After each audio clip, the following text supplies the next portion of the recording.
Hello, world, wherever you are. If you're on YouTube, LinkedIn, Twitter, or maybe it's just me on my own, and that's also fine.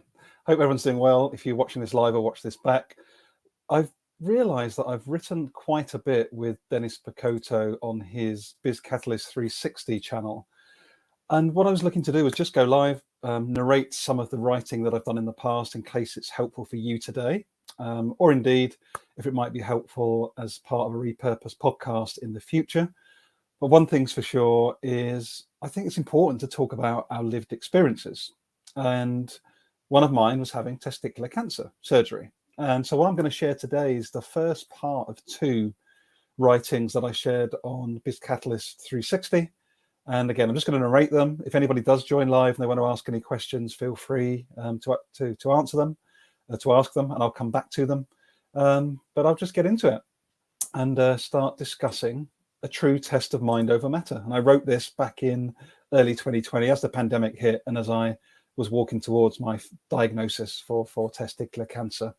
But before then, just a reminder that my friend Joe Homstead and I have got an incredible executive retreat coming up across the 5th to the 7th of April 2022 in the beautiful Dorset countryside. We will be gathering together on the evening of the 4th of April together, maximum of 8 people.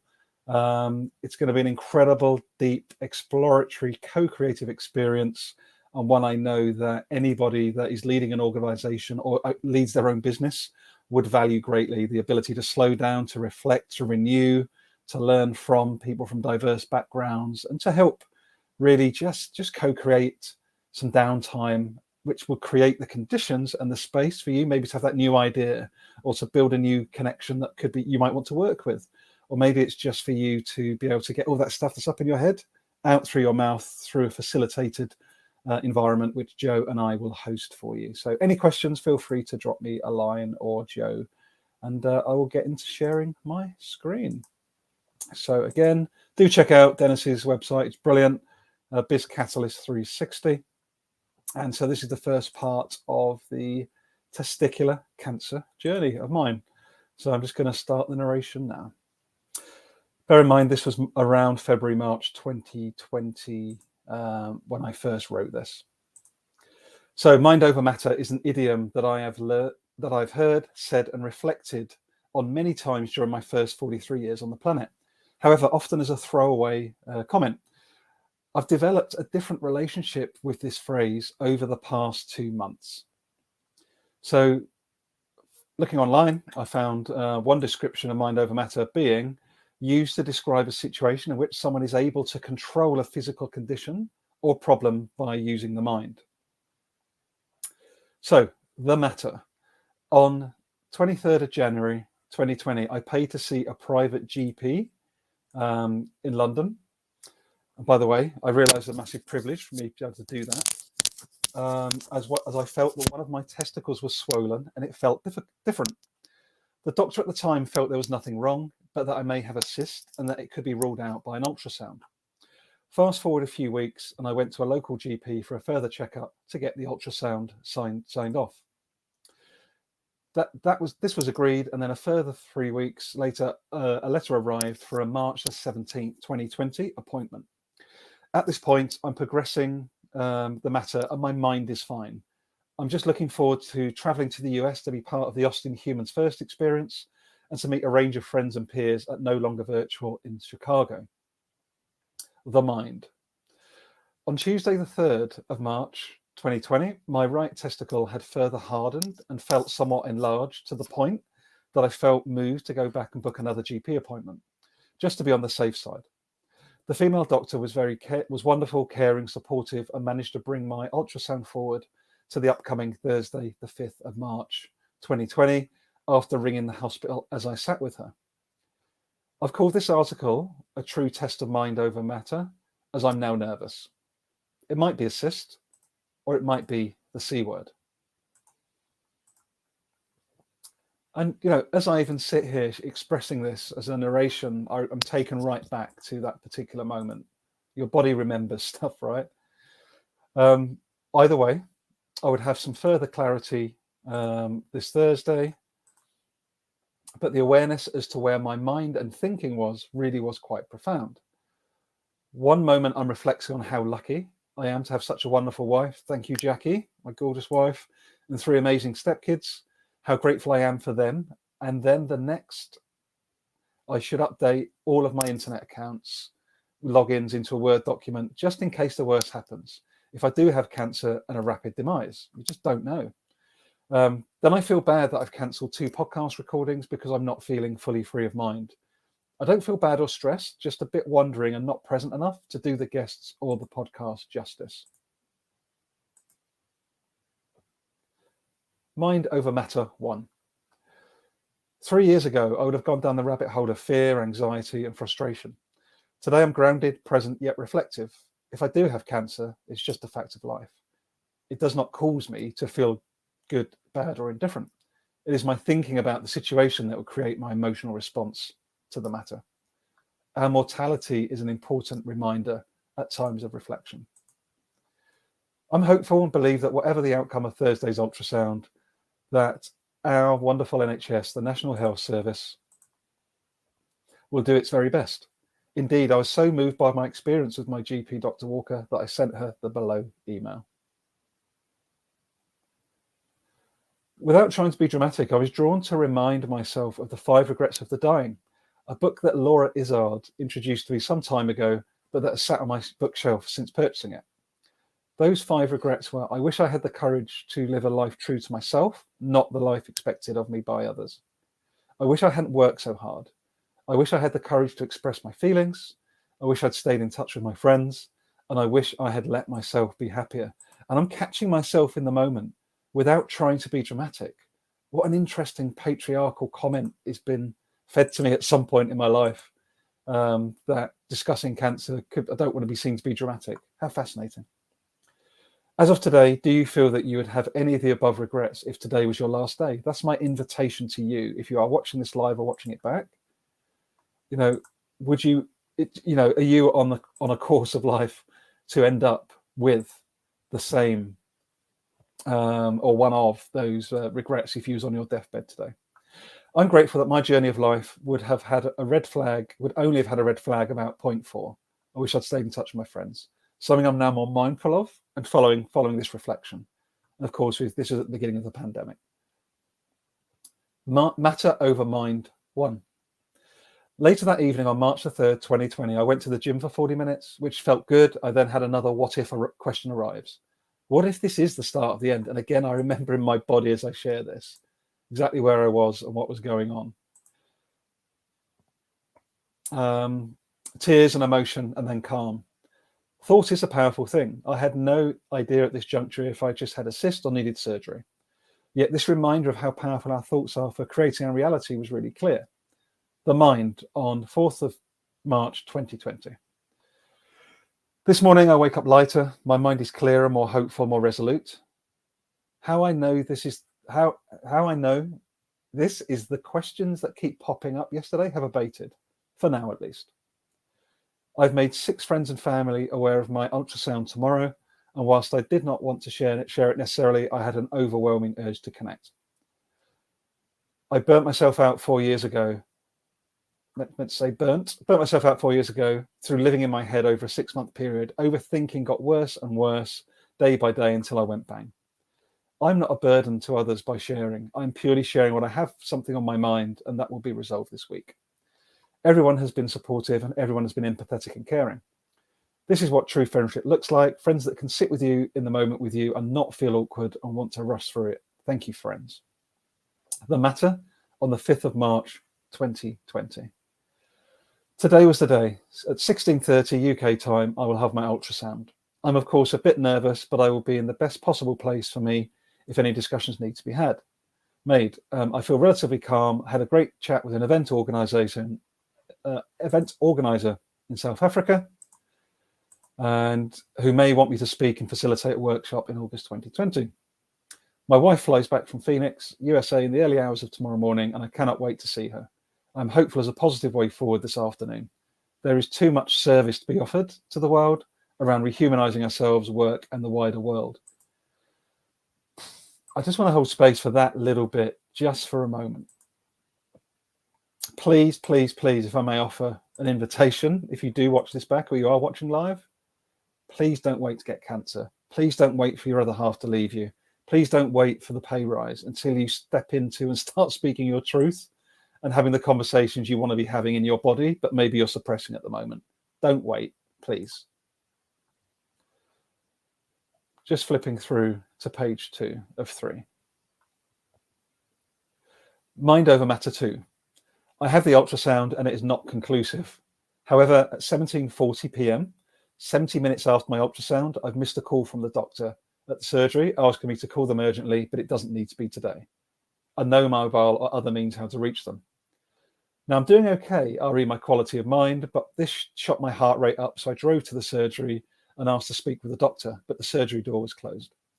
The kind receptionist had a look on the system. We communicated via the closed door and advised that he will try and reach me again tomorrow, and he was planning to prioritize my specialist checkup. I have no idea what this can mean at this time, but at least I go into the evening with some idea as to the context, as based on just the voicemail, my world had ended. I fully appreciate that people are doing the best they can in the moment. Brene Brown has taught me well.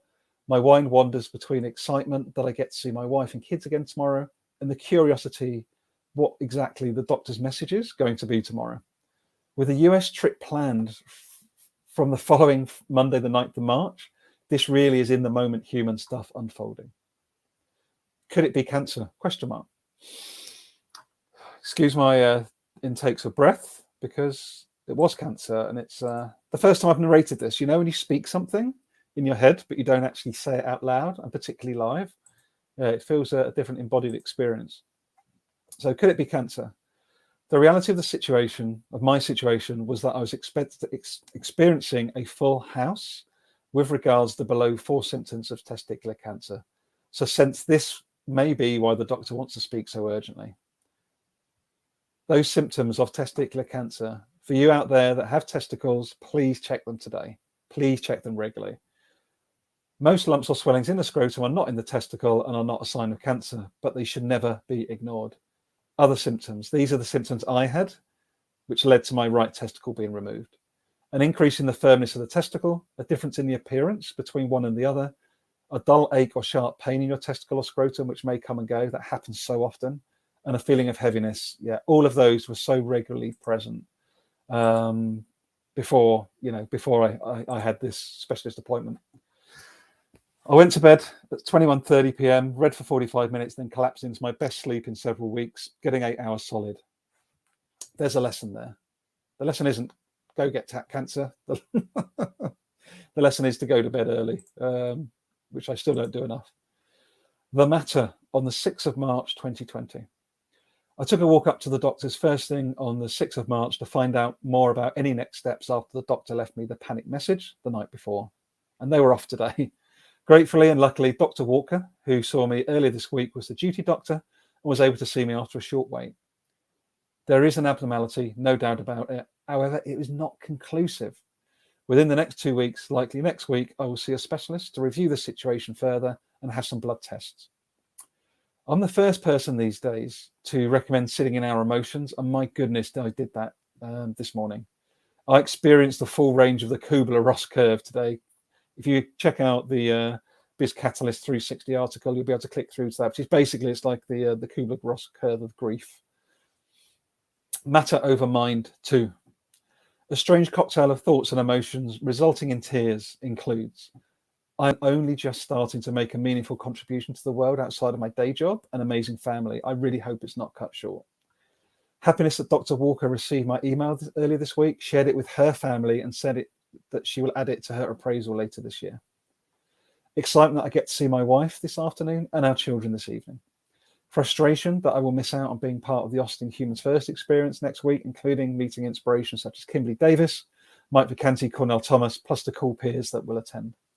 Frustration that I will not now meet, not now meet Ali Mendoza, Jeff Eichler, Jacqueline Martinez, Quinn Farrell, Sarah Elkins, Renee Smith, founder of Biz Catalyst 360, Dennis Picotto, and more in Chicago next week. I am reminded acutely about my Value Through Vulnerability podcast conversation with Lubna Fawsley Badira, where she advised that the only things that are irreplaceable are motherhood and the stories that we leave behind. I truly hope that I have more years to come, but if I didn't, I truly hope that this will be enough of a story to be left behind.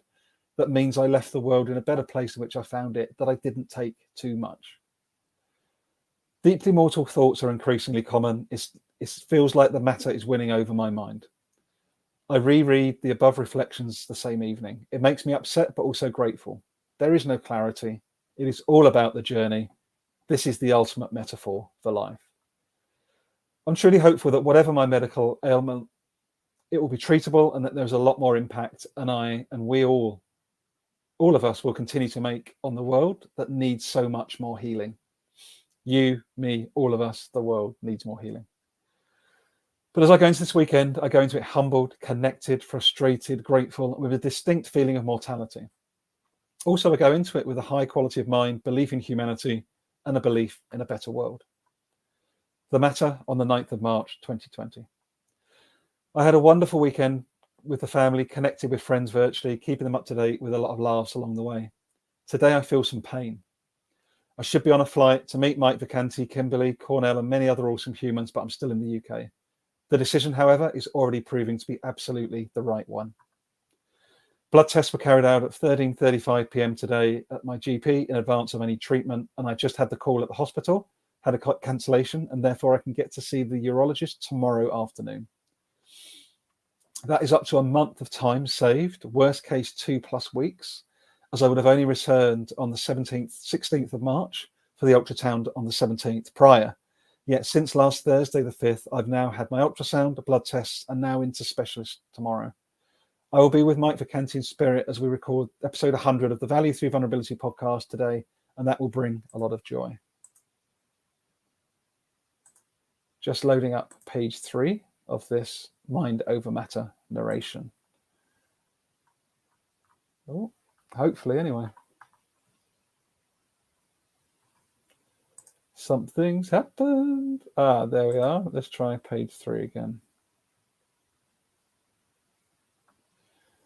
So page 3 of Mind Over Matter. Matter over Mind 3. As Mike Vacanti and I recorded the podcast, I was wreathing with sharping pains throughout my groin and testicle area for about 20 minutes in total. Oh, my goodness, I remember that so clearly. I was literally wreathing like this, trying to avoid the pain as Mike and I recorded episode 100. Bloody hell, really comes back to me. The really odd thing is that I woke up on March the 10th with an incredibly swollen right testicle area the next day. Difficult to know what was going on, but I tried to get in to see the specialist earlier by driving to the hospital, but the earliest appointment was my 14:45 appointment. I'm not fully panicked at this time, but it is odd, surreal, and time for something to be done now. Mind Over Matter 3. The specialist was quick and to the point. We need to get my abnormality removed via surgery. The next 2 hours was a whirlwind, yet a present whirlwind, a paradox of presence, out of body, and gratitude. Again, I remember it so clearly. I was booked into the hospital for a CT scan the following Thursday, the 12th. Some blood tests to measure my markers were then taken the same afternoon, and I should be in for surgery to have one of my testicles removed within the next 2 weeks. It seems surreal writing that on this page, but if you could see and experience the abnormality at the time, this will be a relief. I've received world-class care so far, world-class support, and a truly humane experience at a time of deeply personal need. Every single human being should have access to what I had. This is where I get so irritated. Sorry, I'm just having a little bit of a detour for now. We've got billionaires spouting money on building new plants, trying to get to Mars. Oh, it's just sickening. And there's people that barely have access to water. I had world-class care, and every single human being has the right to be treated with dignity and to live a life in line with their own desires. It's time for that to come. I'm so glad I'm doing this narration because it's bringing a lot up for me and an energy that I need. I remain deeply hopeful of successful surgery and another 25 years, my wife and our extended family. I for sure feel mortal. For sure I'm nervous, yet I'm hopeful and grateful. I truly feel that the mind is present and not revving up due too much to the matter in hand. The Mind on the 11th of March, 2020.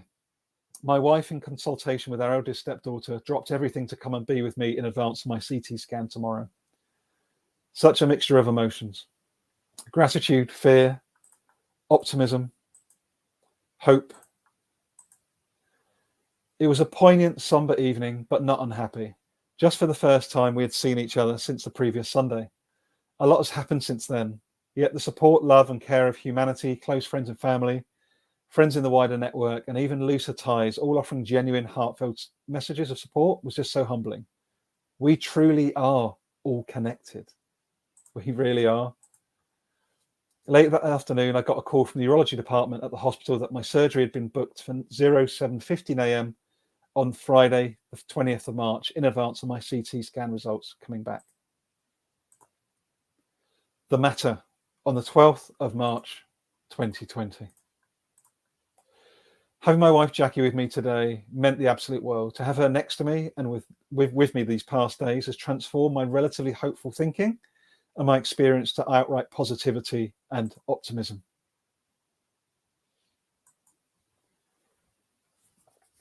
My thinking had leveled up somehow. I feel the most hopeful to date this week. I feel energized and I feel ready for today's CT scan and getting this surgery completed. There is a little niggle, honestly, at this time, that I hope that whatever's going on is not spreading elsewhere in my body. But staying away from that thought process is important. Everything that can be done is being done. The NHS is beyond amazing. The care, support, and energy of these giving humans is so underrepresented. The CT scan, 12th of March, 2020. Having to wear PJs with no back and an overgown and not much else was not my finest moment, but the experience was exactly as the radiologist explained.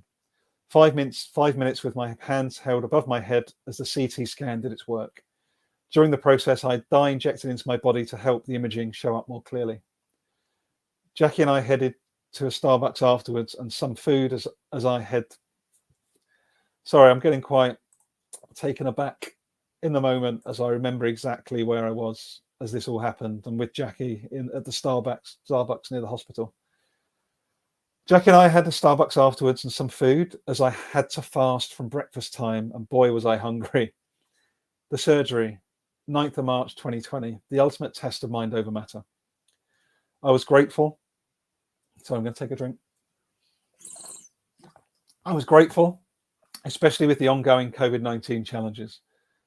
The hospital, this is Bournemouth General, as part of the Dorset group, was able to bring forward my surgery to Thursday the 19th. The surgery was a radical orchidectomy. In layman's terms, my right testicle was to be removed today. Maybe it isn't cancer, maybe it's a cyst that's gone haywire. Whatever it is, it needs to come out, and today is the day.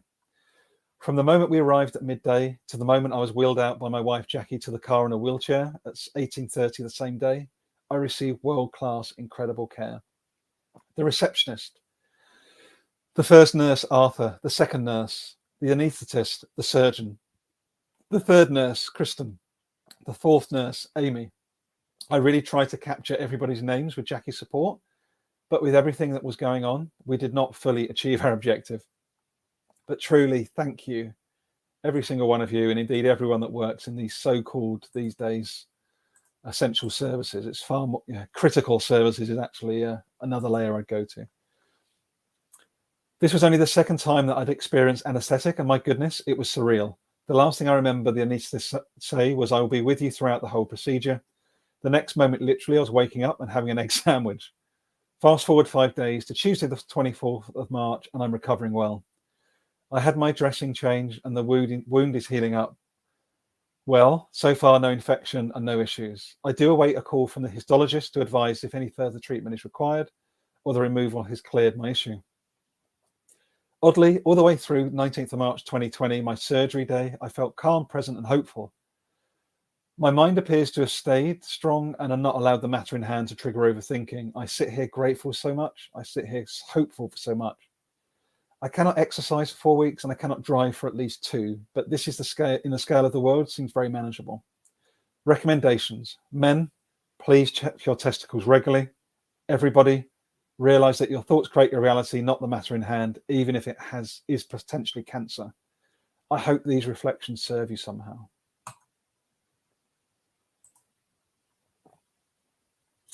It's really quite moving in a number of areas for me personally. And like I say, it's narrating it brings up a different energy. Actually sharing it with the world vulnerably, openly, is something that I hope people gain value from. I hope that you will share this with your loved ones, particularly the men in your life and those that have testicles. You know, it's so important that we can share these stories and we can invite others into being. This is just vulnerability. Like, there's nothing on this. I'm not worried about people judging me. I'm not worried about people, laughing at me, or people going, "Hey, he's only got one testicle." Who gives an fuck? Honestly, like, now is the time for us to be able to share stories and lift each other up, and really, let's try and get everybody access to this healthcare that I was so grateful to receive, that I pay for sure.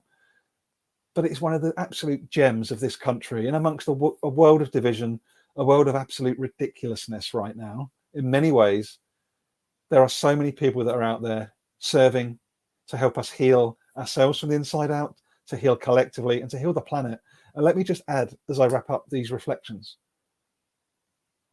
when I had my cancer surgery, when I first wrote this article, I barely thought about the planet and climate and the damage that I'm doing and my industry's doing and that we're all doing in the West to people that just want to live in line with their local practices and with nature.